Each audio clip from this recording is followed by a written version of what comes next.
je suis très content de vous retrouver, donc on continue l'aventure. Hein. Voilà. Bon, un petit bonjour. Hein. C'est un enchaînement de vidéos, mais voilà, je dis bonjour à chaque fois. Donc dernièrement, ben, on a fait Panda, donc là, vous voyez, donc là je vais partir dans toute cette colonne tout à droite. Et là on commence avec Julia Cheng. Et qui va être une histoire un peu plus intéressante que celle de Panda.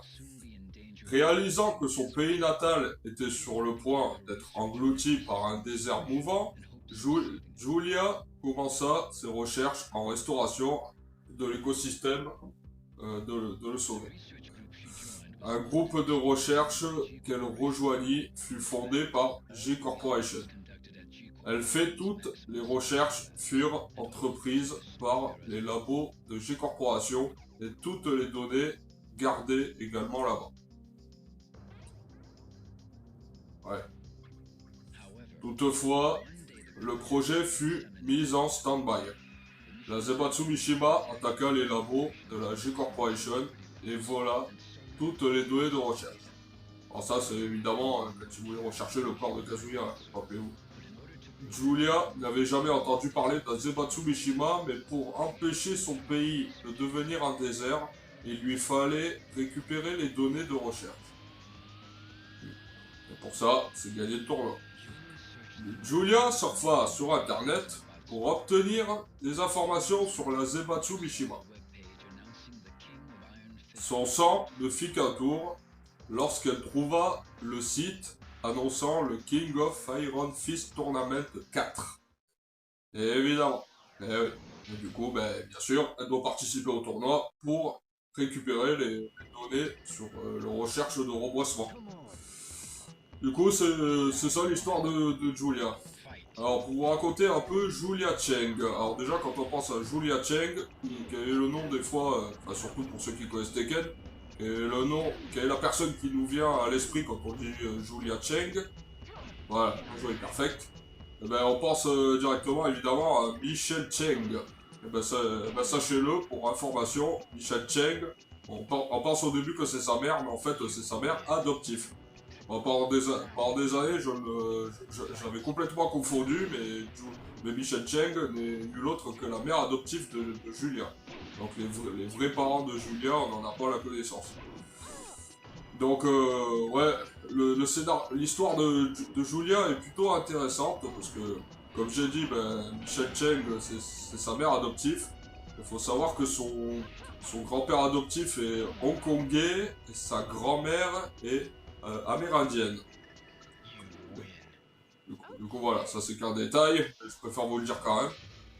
Ouais, parce qu'en fait, Julia Cheng, pour ceux qui ne le savent pas, ben, elle a apparu dans le troisième tournoi parce que c'était dans le but en fait de retrouver sa mère qui a été kidnappée, qui a été enlevée par Kazuya et du coup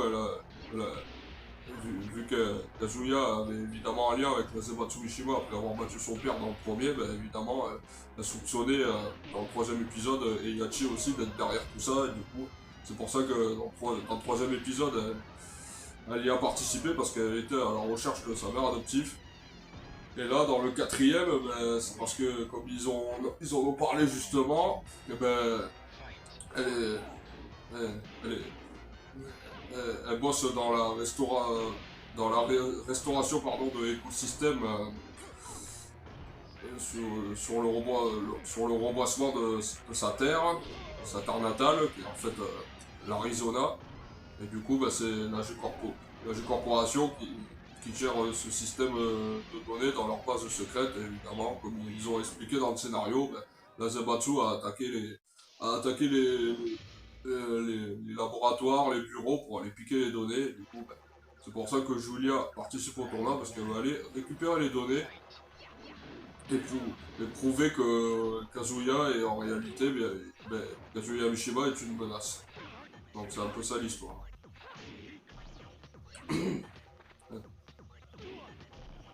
C'est ça qui est drôle en fait avec l'histoire de Julia, c'est qu'elle a participé au troisième tournoi sans en avoir la connaissance de la Zaibatsu Mishima, cette société ultra puissante du pays qui détruit tout sur leur passage.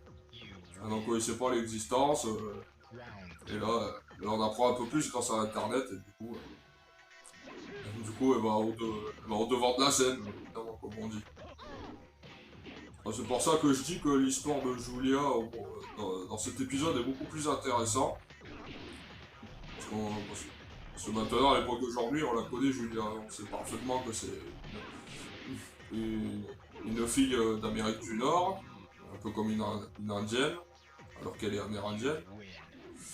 Et qu'elle a un grand amour pour la nature, sa propre terre et aussi enfin, les animaux comme les bisons et tout. Et du coup, ouais, tout ce qui intéresse en fait Julia, c'est le reboisement. Le seul moyen d'y arriver, évidemment, c'est de gagner le tournoi. Ce qui, dans l'histoire originale, je vous ai déjà spoilé la fin, mais évidemment, elle n'y arrive pas. Vu que c'est Jin qui va au bout du tournoi. Enfin, il va au bout du tournoi. En vrai, c'est Kazuya qui remporte le tournoi et qui se retrouve face à son père, mais c'est quand même Jin qui fout les deux KO dans l'histoire. C'est pour ça, les amis, que je le joue un petit peu dans l'ordre, c'est pour respecter un peu l'histoire. Parce qu'il est important de garder les meilleurs pour la fin, hein, les personnages les plus iconiques, on va dire, de l'histoire. Julia Cheng, maintenant, elle est rentrée dans la culture du jeu de combat. Parce que je trouve... C'est ça que je trouve un petit peu intéressant. Enfin, intéressant, ce que je dis. Non, je trouve ça un petit peu triste. C'est que Julia Cheng a vraiment une histoire très très intéressante dans le troisième et quatrième tournoi. À partir du cinquième, c'est une histoire, on va dire, un peu mitigée, parce que vu qu'elle n'a pas réussi dans le quatrième, comme je viens de vous expliquer, mais dans le cinquième, elle retente le coup, on cherche les données. Après, c'est à partir du 6 où Julia, malheureusement, va commencer un peu à la mettre vraiment, mais vraiment de côté. Par exemple, si vous regardez, dans Tekken 7, comme par hasard, tiens donc, elle est devenue quoi? Une streameuse. Une streameuse, madame qui fait genre des selfies, des vidéos et tout. Et on oublie carrément l'identité. Enfin, on oublie carrément le charisme du perso. Parce que ce qui donne du charisme à Julia, c'est le fait d'être habillée un peu comme une indienne. Et d'avoir son grand amour pour la nature et de vouloir la sauver, la nature. Mais dans le 7, on dirait que Namco, ils en avaient plus rien à battre. Je vous parle du 7 parce que quand tu vois que... dans les futurs opus, Julia commence vraiment à ne même pas faire une apparition. Ah, merci Esprit. Ouais, quand on voit par exemple dans le 8ème, elle fait même pas une apparition. Namco n'a même pas pensé à elle, même pas en personnage jouable. C'est là que tu vois que ça devient triste. Moi, je peux... Là, si dans ce scénario, c'est les données qui sont en stand-by, alors là, je peux vous dire qu'il n'y a pas que les données. Hein. Il y a vraiment aussi la pauvre Julia Cheng qui est en stand-by. Là, par contre, je me fais dégommer par Kazuya. C'est pas bon du tout, là. Kazuya, il est fort, hein, c'est incroyable, ça. C'est là qu'on voit qu'il revient pour se venger. Hein. Oui, moi aussi, je peux m'énerver. Non, mais c'est ça qui est un peu drôle. Voilà, bah D'ailleurs, ça y est, tu l'as trouvé, le kidnappeur de ta mère. Et qu'est-ce que t'attends pour te venger, là? Voilà, mais c'est pas possible, ça. Vous promet, j'essaye de faire tout ce que je peux, mais... Ah. Évidemment. Pour une fois que je perds, c'est pas tous les jours, hein, je vous le dis. Là, je vais me rattraper, parce que là, c'est bon. Ok, you lose, c'est pas grave. Continue, bien entendu. Et on continue. On va le battre ce Kazuya. Parce que là, je vais pas y passer 3 quarts d'heure. Et là, vous avez vu, comme par hasard, il devient beaucoup moins fort. Tout ça parce qu'il m'a mis KO. Allez, un petit perfect. Voilà. Voilà, ça c'est un peu ma façon de me venger. Là, il m'a battu, là, il se la pète et tout, ben voilà. Il a un perfect dans la face. Ouais, c'est ça, tiens, t'es énervé, hein. Moi aussi je m'énerve. Là, je vous dis, moi aujourd'hui je suis à fond. Je suis à fond. Je m'en tape. D'ailleurs, je vais faire la technique des tricheurs, qui est très connue, ben, je pouvais pas la faire longtemps. Ah, vous savez, la technique des tricheurs, où par exemple le joueur veut se relever grâce au mur, ben, tu continues à l'enchaîner.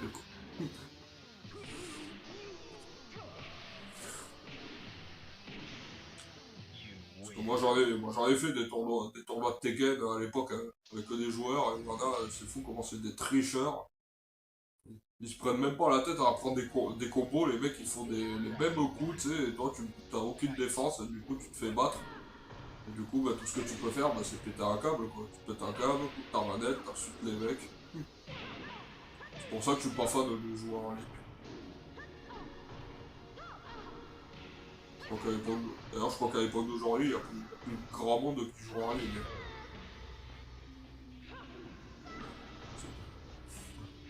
C'est devenu un peu daté, ça.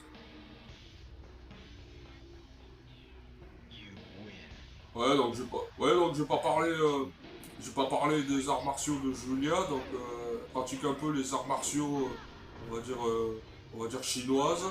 Alors il y a deux noms, mais j'arrive pas à les retenir, Xiyu, Jiu-Jitsu, je sais pas quoi, et Bijin, machin là. Enfin, je le dis mal, mais j'arrive pas à les retenir. Mais en tout cas, c'est deux arts martiaux différents enfin, chinois quoi. J'arrive pas à m'expliquer, je fais n'importe quoi. Ah, c'est à force de parler, mais évidemment, je me concentre pas. D'ailleurs, j'ai fait un joli plongeon vers l'avant. Tac. Ah, faut que je me reprenne là. C'est pas normal que je perde souvent comme ça. Alors que dans la plupart des jeux, je fais des gameplays. Enfin, c'est pas des chefs-d'œuvre, mais d'habitude, je fais du meilleur gameplay. Je me concentre à fond et là, je fais n'importe quoi avec Julien.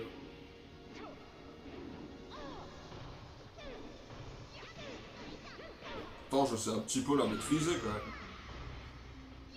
Autant quand j'étais petit, j'y arrivais pas à l'époque parce que Julien, elle a vraiment des coups assez spéciaux, mais là maintenant, je me suis un peu entraîné, je me suis habitué. C'est pas normal que je perde comme ça, comme un idiot. Allez, Hachi, faut que je te batte et après ça sera bon.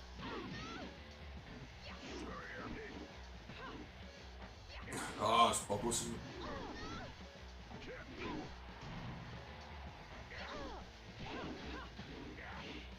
Je sais même pas. Oh là là, je pouvais rien faire. D'ailleurs, je me souviens même pas, les amis, si dans mon dernier gameplay que j'avais fait à l'époque, je sais pas si j'avais fait un meilleur. Enfin, si j'avais joué mieux que ça, parce que là, je fais un petit peu n'importe quoi. Pourtant, je fais même pas exprès.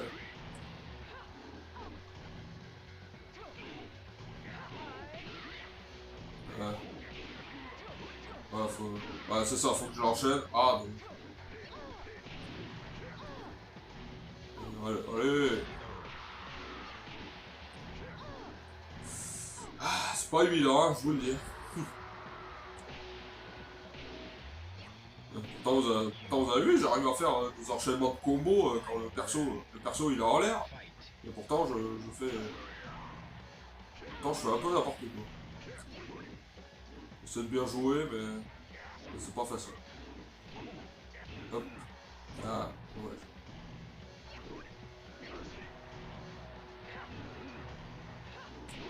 Et voilà, c'est bon. Les coups de pied galipette, voilà. Et comme ça, j'ai pu le piéger contre la grille. Merci Spirit. Esprit. Voilà. Julia gagna le tournoi et prit la succession de la Zebatsu Mishima. Elle eut accès non seulement à ses données perdues, mais aussi à toutes les technologies, dont celle de la G Corporation. Les espoirs de reboisement de Julia surgissent. Bah, c'est pour ça qu'elle est là aussi. Elle veut reboiser la terre. Hein. Programme de reboisement Génocèle.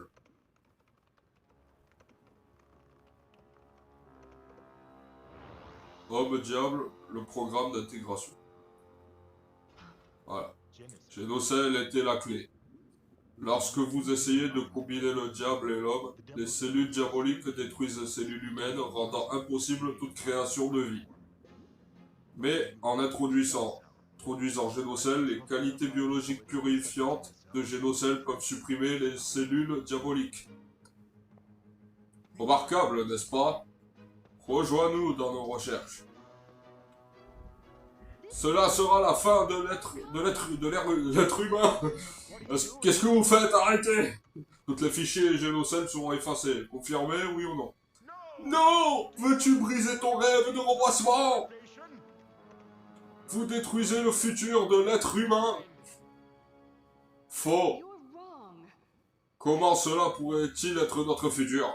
Un monde avec tant de mauvaises choses existantes. Et hop, elle supprime tout. Et pauvre femme!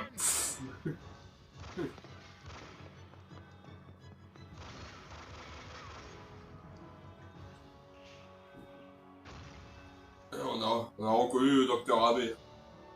Bien sûr. Voilà. Et là, Julia, bah, on repart en Arizona, chez elle. Un jour, je reboisserai cette terre. Je le jure. Ah. Et l'aigle ou le corbeau, je sais pas, qui s'en va. Enfin, c'est magnifique. Ouais, je suis désolé, au bout d'un moment, j'ai un peu bafouillé. Hein, je disais n'importe quoi. Désolé pour la traduction qui était vraiment complètement nulle. Mais bon, c'est pas grave. Ah, problème de mémoire de sauvegarde. Et bah, du coup, voilà, les amis. C'était l'épisode de Julia. Et ben, on se retrouve très très vite pour la suite de l'aventure. Allez, ciao à tous.